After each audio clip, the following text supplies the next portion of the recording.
Okay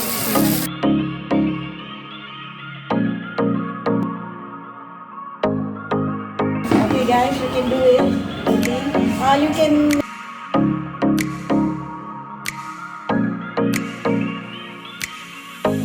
is that chive? Yeah, chive. And also parsley, ha? Parsley fresh can. Fresh parsley. Parsley flakes. Of course, we need this powder to taste. Yeah, cheese. Just milk the cheese. I think it's yeah, just more like Yeah, put that on there. we need also Okay, no need to change the thing. Ha? No need to okay.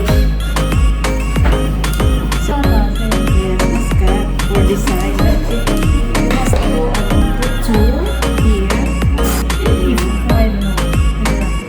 more than Tender. black. But this is really Oh, yeah.